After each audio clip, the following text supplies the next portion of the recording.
قالا قتلت نفسا زکیۃ بغیر نفس، اس پر تو پہلے سے بھی زیادہ اعتراض تھا. یعنی وہاں تو صرف یہ تھا کہ چھید کیا ہے، اس سے کشتی ڈوب سکتی ہے، لوگ ہلاک ہو سکتے ہیں. یہاں تو آگے تک معاملہ چلا گیا، یعنی ایک بے گناہ کو مار ڈالا. موسیٰ نے کہا آپ نے ایک بے گناہ کی جان لے لی، حالانکہ اس نے کسی کا خون نہیں کیا تھا. انہوں نے اس جانب اشارہ کیا کہ کسی کی جان تو اسی صورت میں لی جا سکتی ہے کہ اس نے کسی کی جان لے لی ہو اور اس کو قصاص میں مار دیا جائے. ایک بے گناہ لڑکا کہیں کھیل رہا ہوگا، کہیں جا رہا ہوگا، اس کی آپ نے جان لے لی. تو یہ کیا کیا آپ نے؟ اس نے تو کسی کا خون نہیں کیا تھا، کسی کی جان نہیں لی تھی. لقد جئت شیئا نکرا، یہ تو آپ نے بہت برا کام کیا. ان کو یہی کہنا چاہیے تھا. وہ ایک مرتبہ پھر گویا پھٹ پڑے. یہ کیا کر ڈالا آپ نے؟ یعنی میں آپ سے علم سیکھنے کے لیے آیا ہوں، پہلے آپ نے ایک شخص کی کشتی میں چھید کر دیا، بمشکل بچے لوگ. ساری کشتی ڈوب جاتی تو آپ کا کیا جاتا؟ اب یہ آپ نے دوسرا کارنامہ کر دیا، ایک جاتے جاتے بے گناہ لڑکے کو مار ڈالا ہے. یہ کس طرح کا معاملہ ہے؟ اگر ہم غور کر کے دیکھیں تو یہی کچھ ہو رہا ہے. یعنی ہمارے سامنے چیزیں جب آتی ہیں تو دسیوں سوالات پیدا کر دیتی ہیں. موسیٰ علیہ السلام یہ سوالات کر رہے ہیں یا اس صورتحال پر صبر نہیں کر پا رہے. تو اگر ہمارے سامنے بھی یہ چیزیں آئیں گی تو ہم ایسے ہی پوچھیں گے یہ کیا بنایا ہے؟ آخر یہ جانور بیچارے اسی لیے بنا دیے کہ ان کو دوسرے جانور پھاڑ کھائیں، اس لیے بنا دیجیے کہ ہم ان کو لاکھوں کی تعداد میں ذبح کریں اور ان سے گوشت حاصل کر لیں. یہ بچوں کو تکلیفیں آ رہی ہیں. جتنے اس طرح کے معاملات ہیں جن میں بظاہر ایک چیز شر محسوس ہوتی، اس کو دیکھنے کے بعد انسان کے ذہن میں یہی سوالات ہونے چاہیے. چنانچہ یہ واقعہ در حقیقت اللہ تعالیٰ کی اس پوری اسکیم کے بارے میں اللہ تعالیٰ معاملات کو کہاں سے کر رہے ہیں اس کو واضح کرتا ہے. یہ بتاتا ہے کہ اس کائنات کا نظم جس ہستی نے بنایا ہے اس کے معاملات اور تمہارے علم کے درمیان کیا نسبت ہے. اس میں جو بات سمجھائی گئی ہے وہ یہ نہیں ہے کہ فلاں سوال پیدا ہوتا ہے اس کا یہ جواب ہے، فلاں سوال پیدا ہوتا ہے اس کا یہ جواب ہے. اس کے بالکل برخلاف اس میں یہ درس دیا گیا ہے کہ تمہیں اپنے حدود علم کے اندر رہنا چاہیے.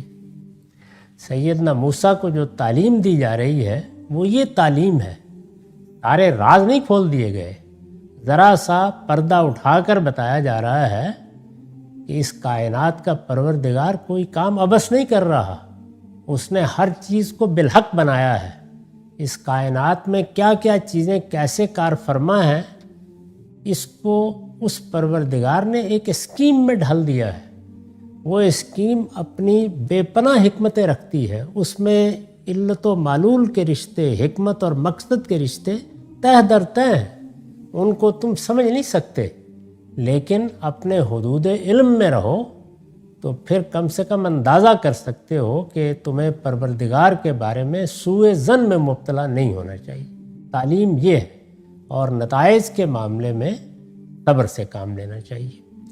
صبر اور حکمت یہی وہ سب سے بڑی نعمت ہے جو اس دنیا میں اگر کسی کو عنایت ہو جائے تو اس پر دن رات اس پروردگار کا شکر کرنا چاہیے. دونوں چلے، راستے میں لڑکے سے ملاقات ہوئی، اس نے لڑکے کو قتل کر ڈالا. موسیٰ نے کہا آپ نے ایک بے گناہ کی جان لے لی، حالانکہ اس نے کسی کا خون نہیں کیا تھا. یہ تو آپ نے بہت برا کام کیا. ایسا ہی سوچنا چاہیے تھا، یہی سوال ہونا چاہیے تھا. پیچھے بھی جو انہوں نے اعتراض کیا وہی اعتراض ہر عاقل کرے گا. ہم جس دنیا میں رہتے ہیں اس میں ہمارا حادثہ اخلاق کی جن چیزوں پر حکم لگاتا ہے ہم انہی کے اندر باتوں کو سمجھیں گے. ہمارے علم کے لیے جو حدود معین ہیں انہی میں ہم فیصلے کریں گے۔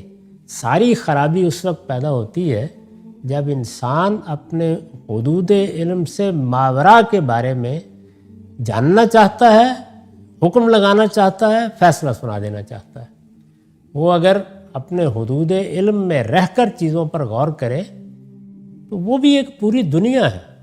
وہی دنیا ہے جس میں سائنسی ذہن نے اتنی ایجادات کر ڈالی ہیں، ایسی سہولتیں پیدا کر دی ہیں کہ وہ بجائے خود ایک کارخانہ حیرت بن گئی ہیں۔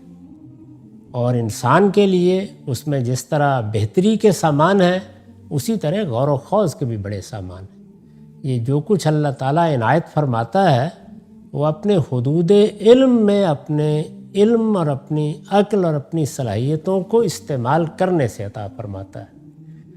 اس میں سب سے بڑی بات جو سمجھنے کی ہے وہ یہی ہے کہ ہم جس وقت کسی چیز کے بارے میں غور کریں، جس وقت کسی چیز کے بارے میں رائے قائم کریں، جب کسی معاملے میں کوئی فیصلہ دیں تو سب سے پہلی بحث علم کی بحث ہے۔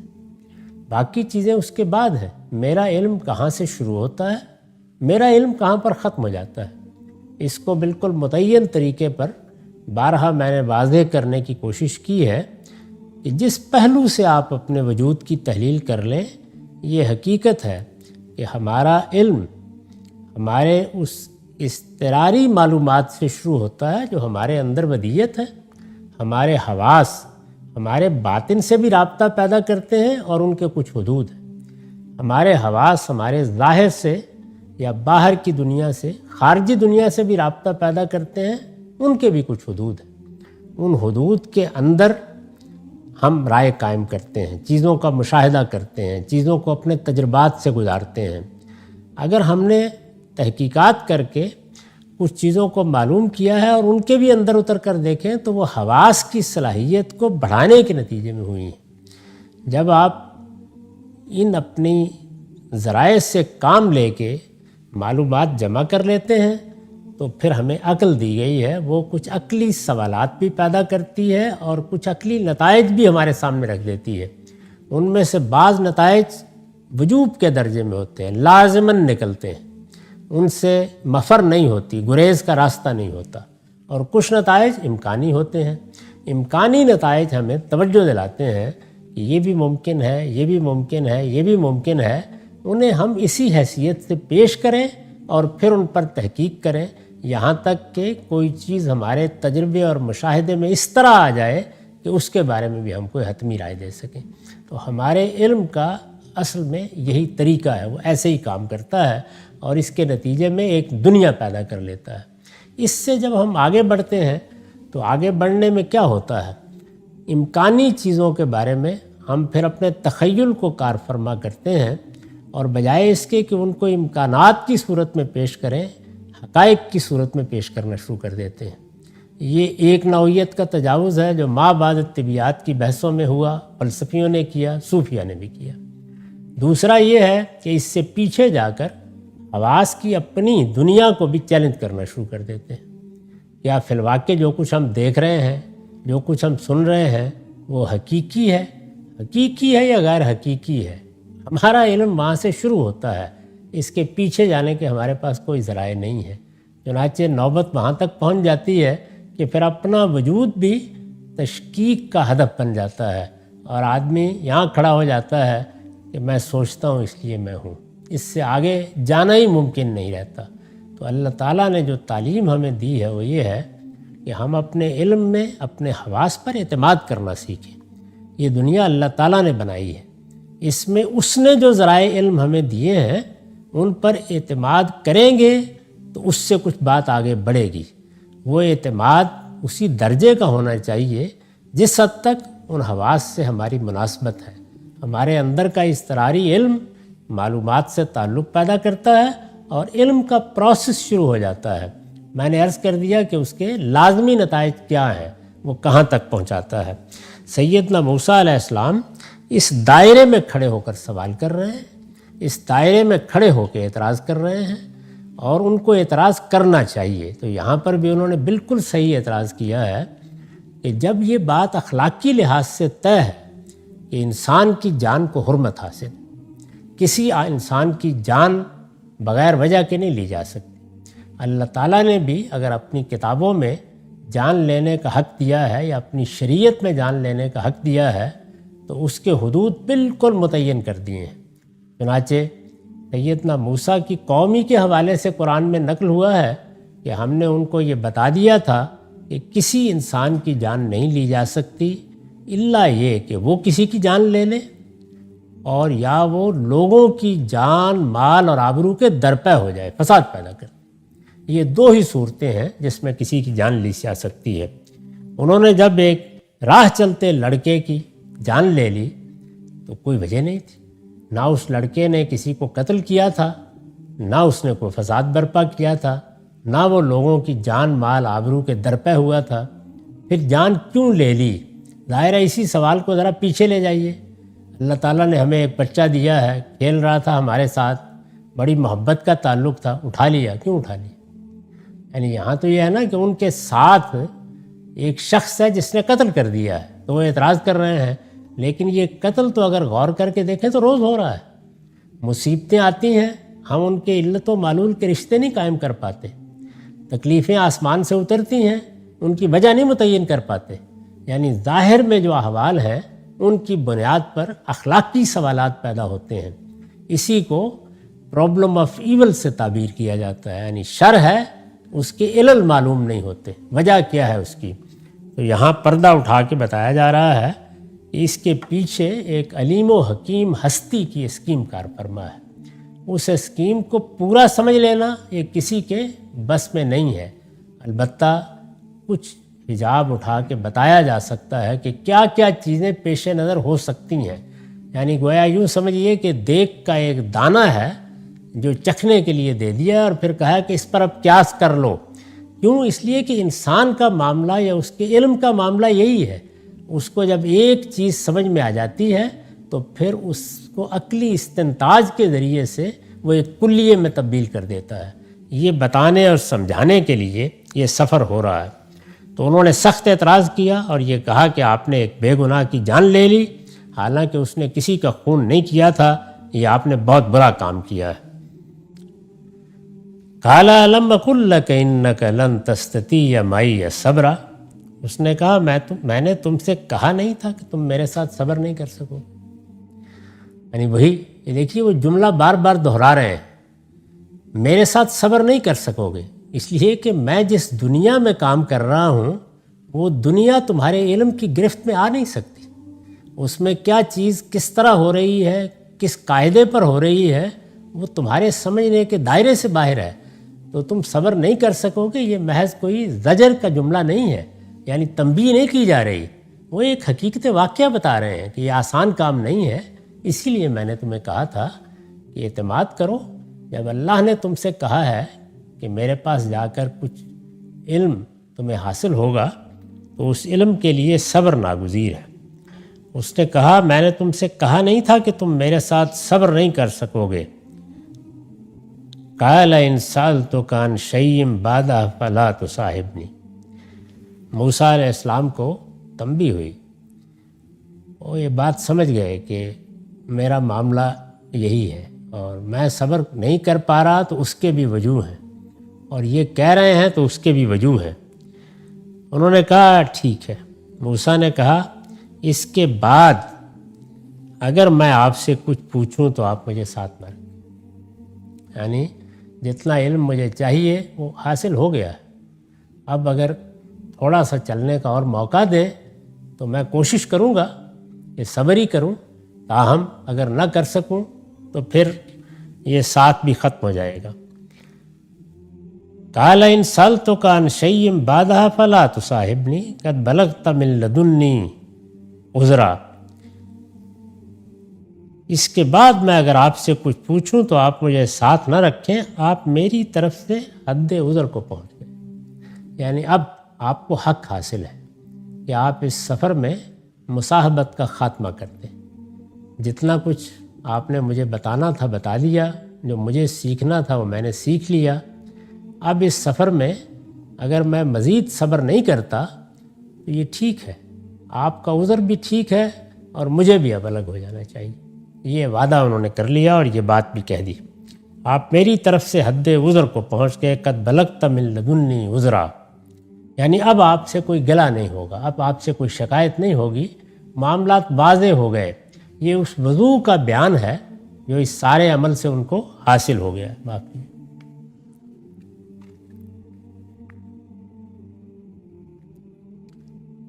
فانطلقا، اس پر دونوں آگے بڑھ گئے۔ انہوں نے کہا اچھی بات ہے، اگر چلنے کے لیے مزید تیار ہو تو چلتے ہیں، لیکن یہ واضح ہو گیا کہ اب یہ آخری موقع ہے، اس کے بعد پھر دونوں جدا ہو جائیں گے۔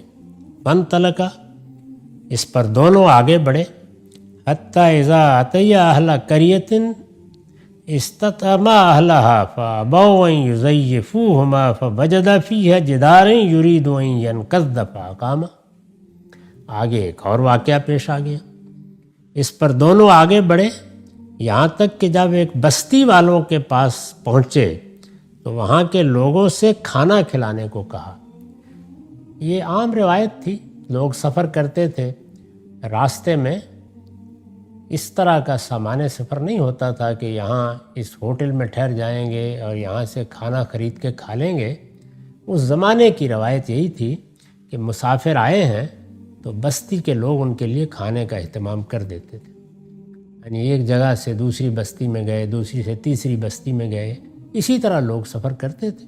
کچھ زیادہ سفر ساتھ لے لیا ہے وہ کام آ جائے گا، ورنہ یہ ہے کہ جس بستی میں اترے ہیں وہاں مسجد میں جا کر لیٹ گئے یا کسی اور جگہ پر پہنچ گئے۔ اس زمانے میں دیہاتوں کے باہر دائرے بنے ہوتے تھے، وہاں جا کے بیٹھ گئے، چوپال بنی ہوتی تھی۔ لوگ عام طور پر دیکھ لیتے تھے کہ شام کا وقت ہے، کھانے کا وقت ہو رہا ہے، مسافر ہے، رات گزارے گا، تو وہ کھانے کے لیے پیش کر دیتے تھے۔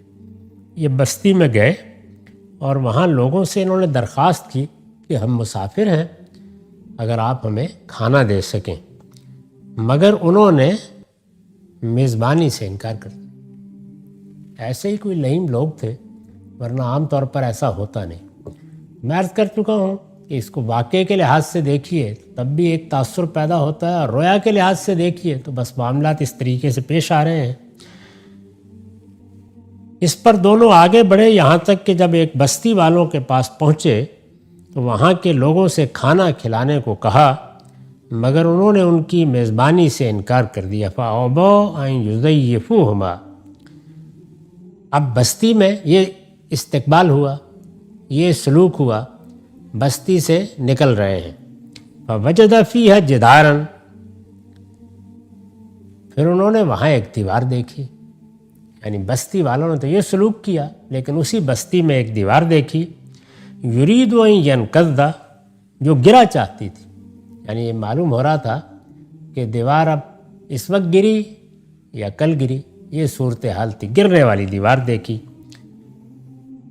تو جو ان کے ساتھی تھے انہوں نے اس کو دوبارہ تعمیر کرنا شروع کر دیا۔ فَأَقَامَهُ، یعنی دوبارہ تعمیر کیا یا اس کو سہارا دیا، وہ بالکل ٹھیک ہو گئی۔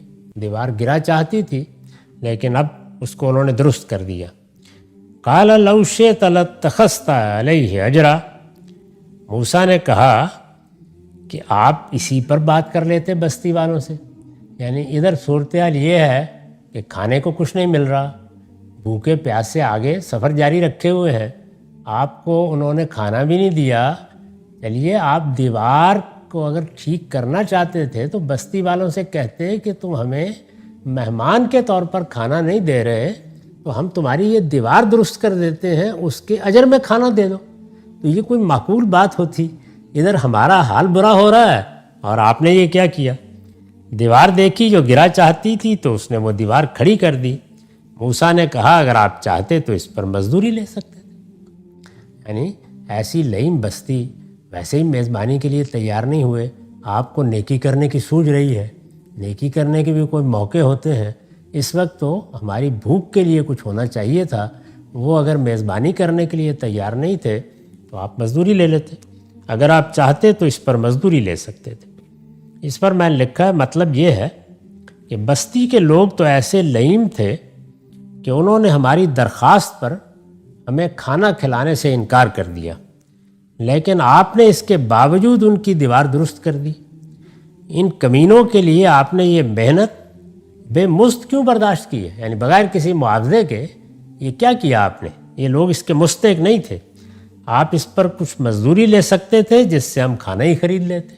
یعنی اگر یہ میزبانی کے لیے تیار نہیں تھے، مہمانوں کو مہمان سمجھنے کے لیے تیار نہیں تھے، تو پیسے دے کر ہم ان سے کھانا لے لیتے، لیکن یہ آپ نے کیا کیا؟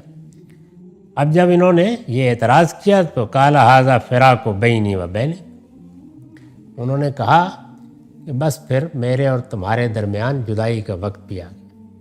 اس آخری چیز کو بھی دیکھیے تو اس کا بھی ایک بڑا خاص اور لطیف پہلو ہے، اور وہ یہ کہ نیکی برابر نہیں ہوتی۔ یعنی جیسے پیچھے جو باتیں ہم نے دیکھی ان میں یہ ہے کہ ایک شر پہنچ جاتا ہے، ایک غریب کی کشتی ٹوٹ گئی ہے، ایک آدمی کا نوجوان لڑکا رخصت ہو گیا ہے، یہ وہ چیزیں ہیں جو ایک علم کے طور پر آتی ہیں زندگی میں، سوال پیدا کر جاتی ہیں۔ اسی طرح نیکی بھی بعض اوقات برابر نہیں ہوتی، یعنی نیکی ہو رہی ہوتی ہے۔ ہم یہ دیکھتے ہیں کہ وہ لوگ کہ جو لئیم ہیں، کمینگی پر اترے ہوئے ہیں، نہ اللہ تعالیٰ کے حدود کی پاسداری کرتے ہیں، نہ اخلاقی حدود کا خیال رکھتے ہیں، لیکن عنایتیں ہوتی چلی جاتی ہیں، یعنی ان کی دیواریں درست ہوتی چلی جاتی ہیں۔ تو یہ تصویر ہے جو اس دنیا میں روز سامنے آتی ہے، وہاں یہ اس صورت میں سامنے آئی کہ انہوں نے اس کی دیوار ٹھیک کر دی۔ اب فرمایا کہ ھذا فراق بینی و بینک، یہ اب ہمارے لیے فراق کا موقع ہے، اب ہمیں جدا ہو جانا چاہیے، لیکن جدا ہونے سے پہلے سأنبئک بتاویل ما لم تستطع علیہ صبرا، اب میں تمہیں ان باتوں کی حقیقت بتاتا ہوں جن پر تم صبر نہیں کر سکے۔ پہلے انہوں نے کسی چیز کا جواب نہیں دیا تھا، واقعات پیش آتے رہے اور تینوں پے در پے پیش آ گئے، اور میں نے عرض کیا کہ تینوں ہماری دنیاوی زندگی میں جو سوالات پیدا ہوتے ہیں ان کے ایک لحاظ سے نمائندہ واقعات ہیں۔ یعنی شر پیدا ہوتا ہے، علت سمجھ میں نہیں آتی، خیر پہنچتا ہے اور ان کو پہنچتا ہے جو اس کے مستحق نہیں ہوتے، علت سمجھ میں نہیں آتی۔ یہی اس دنیا کی پوری زندگی کی تصویر ہے۔ اس تصویر کو سامنے رکھ کر وہ سوال کرتے چلے جا رہے ہیں، اعتراضات کرتے چلے جا رہے ہیں، اور انہوں نے کوئی جواب نہیں دیا، لیکن اب جب الگ ہو رہے ہیں، اور اسی لیے بھیجا بھی کیا تھا، انہوں نے فرمایا کہ اب میں ان باتوں کی حقیقت بتاؤں گا۔ میں نے اس پر وضاحت کی ہے کہ اس سے واضح ہے کہ جدائی کا فیصلہ صرف اس لیے نہیں ہوا کہ حضرت موسیٰ پر حجت تمام ہو گئی، بلکہ جس مقصد کے لیے یہ سفر کیا گیا تھا وہ مقصد بھی حاصل ہو۔ اللہ تعالیٰ نے جس اسکیم کے تحت یہ سفر کرایا تھا وہ پوری ہو گئی۔ یہ معلوم ہو گیا کہ اتنا ہی علم کافی ہے۔ اس سے بھی یہ معلوم ہوا کہ اس دنیا میں ہم سے جو تقاضا کیا گیا ہے، یعنی اللہ تعالیٰ کے علم پر ایمان کا تقاضا، اللہ تعالیٰ کی حکمت پر ایمان کا تقاضا، اللہ تعالیٰ کے فیصلوں پر اعتماد کا تقاضا، اللہ تعالیٰ جو نتائج نکالتا ہے ان پر بھروسہ کرنے کا تقاضا، یہ جتنے تقاضے ہم سے کیے گئے ہیں، جو ہمارے دین نے کیے ہیں، جن پر اللہ کی اسکیم قائم ہے، وہ سب کے سب تقاضے جس جس درجے میں پیدا ہوتے ہیں اس کو اس سے سمجھا جا سکتا ہے۔ یعنی سوالات ختم نہیں ہوں گے، ہر چیز کا جواب بھی نہیں ملے گا۔ چند چیزوں کو سامنے رکھ کر اللہ تعالیٰ جس امتحان میں ہمیں ڈالے ہوئے ہیں، وہ امتحان یہی ہے کہ ہم اپنی عقل سے کام لیں، اور جن چند چیزوں کو ہم نے سمجھ لیا ہے ان پر قیاس کر کے باقی کے بارے میں اپنے پروردگار پر اعتماد کریں۔ یہ امتحان ہے، یہ علم کا امتحان ہے، اور اس کے ایک بڑے اہم پہلو کو یہاں نمایاں بھی کیا ہے اور اس کو واضح بھی کر دیا ہے۔ اب یہ دیکھیے کہ اس کے بعد اب وہ کیا بتاتے ہیں۔ اما السفینہ فکانت لمساکین یعملون فی البحر فاردت ان اعیبها وکان وراءہم ملک یاخذ کل سفینۃ غصبا۔ اس کشتی کا معاملہ یہ ہے، ایک ایک کو انہوں نے لیا۔ اس کشتی کا معاملہ یہ ہے کہ وہ چند مسکینوں کی تھی، یعنی وہ کشتی چلا تو ایک ملا رہا تھا، لیکن اس کے مالک چند مسکین تھے جو دریا میں محنت مزدوری کرتے تھے، یعنی ایسے ہی کشتیاں چلاتے تھے اور اپنی محنت سے کچھ پا لیتے تھے۔ تو میں نے چاہا کہ اسے عیبدار کر دوں، یعنی میں نے اس کے بارے میں یہ فیصلہ کیا، وہ بتا رہے ہیں میں نے یہ فیصلہ کیا کہ میں اس کو عیبدار کر دوں، یعنی کشتی عام استعمال کے قابل نہ رہے، اس میں ایک تختہ توڑ دیا میں نے، اس کو عیبدار کر دوں۔ یہ جو انہوں نے کہا کہ میں نے چاہا، تو میں نے لکھا ہے کہ آگے وضاحت ہے کہ انہوں نے یہ کام اللہ کے حکم سے کیا۔ وہ آخر میں بتا دیتے ہیں جا کے کہ اس میں نے اپنی رضامندی سے کوئی کام نہیں کیا، اللہ تعالیٰ کے حکم سے کیا ہے۔ آگے وضاحت ہے کہ انہوں نے یہ کام اللہ کے حکم سے کیا، لیکن یہاں اس کی نسبت اپنی طرف اس لیے کی ہے کہ غالباً حکم صرف یہ تھا کہ کشتی کو بادشاہ کے غصب سے بچا لیا جائے۔ اس کے لیے تدبیر کیا ہونی چاہیے، اس کا فیصلہ انہوں نے خود کیا، چنانچہ اس کو منسوب بھی اپنی طرف کیا۔ یعنی اللہ تعالیٰ جو فرشتوں کو ہدایت دیتے ہیں اور یہ کہتے ہیں کہ فلاں کام ہو جانا چاہیے، تو اس میں یہ ضروری نہیں ہوتا کہ آگے پوری تدبیر بھی بتا دی جائے۔ وہ ایک عاقل مخلوق ہے، وہ خود فیصلے کرتے ہیں، ان کو ایک ذمہ داری دے دی جاتی ہے، فلاں چیز حاصل ہونی چاہیے۔ تو یہاں حکم اوپر سے صرف یہ آیا ہے کہ کشتی کو بادشاہ کے غصب سے بچا لیا جائے۔ یہ کشتی ان مسکینوں کے پاس ہی رہنی چاہیے، ان کی چونکہ روزمرہ کی زندگی کا اس پر انحصار ہے، یہ بادشاہ کے پاس چلی گئی تو معلوم نہیں کب واپس آئے گی، اس میں یہ بیچارے بھوکوں مر جائیں گے، اس لیے آپ اس کشتی کو بچائیے۔ تو وہ کہتے ہیں کہ میں نے اس کے لیے یہ تدبیر کی کہ اس کو توڑ دیا، اب یہ جائے گا وہاں پر، کشتی پکڑنے والے آئیں گے، وہ دیکھیں گے، وہ ظاہر ہے کہ وہی کشتیاں لیں گے جو کام کرنے کے قابل ہوں گی اور اس کو چھوڑ جائیں گے۔ تو یہ میں نے ایک تدبیر اختیار کی ہے، اس کے پیچھے یہ حکمت تھی۔ یہ انہوں نے پہلی چیز کے بارے میں بتا دیا۔ دوسری دو کے بارے میں بھی آگے انہوں نے وضاحت کی ہے، اور پھر اس میں بعض دوسرے حقائق سے بھی پردہ اٹھایا ہے، جس میں سے ایک ایک چیز سمجھنے کی بھی ہے، اور وہ علم کے جس امتحان میں ہمیں ڈالا گیا ہے اس میں کامیابی کے لیے ہماری ضرورت بھی ہے۔ لیکن وقت ختم ہو گیا۔ اقول قولی ھذا واستغفر اللہ لی ولکم ولسائر